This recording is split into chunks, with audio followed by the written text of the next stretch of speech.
everybody, another week, another dollar. Today is Sunday, May 31st, and these are the top 5 things to know this week on Wall Street. Kicking it off with number 1, the market could face new headwinds in the coming week as violent protests erupted across the United States in response to the tragic death of George Floyd, an unarmed black man who died at the hands of the Minneapolis Police Department last week. The anger in response to Floyd's killing descended into rioting and looting across several cities, including New York, Los Angeles, Miami, Atlanta, and Chicago. So in addition to the economic impact of these riots, there are also worries that it could lead to a possible second wave of coronavirus infections. So keep your eyes on this space as the week progresses, especially if we start seeing signs that the number of new COVID-19 cases are on the rise.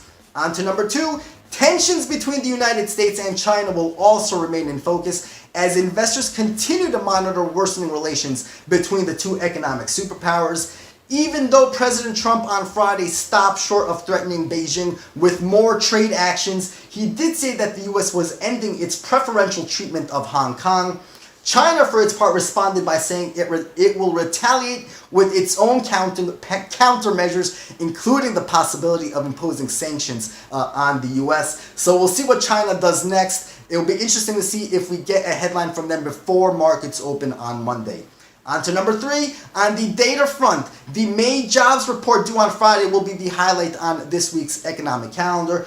Analysts expect it to show another 8.5 million jobs were lost last month. The unemployment rate is expected to jump to an all-time high of 19.7%. So obviously, we're expecting more shocking numbers on the jobs front. In addition to the non-farm payrolls number, initial jobless claims numbers due on Thursday are expected to show another 1.7 million Americans filed for first-time jobless benefits last week, bringing the total to 42 million over the last 3 months.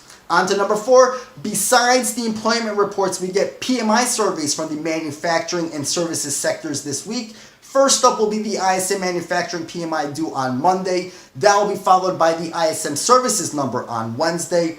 While both PMIs are expected to show an improvement from where they were in April, they are both expected to remain in contraction territory.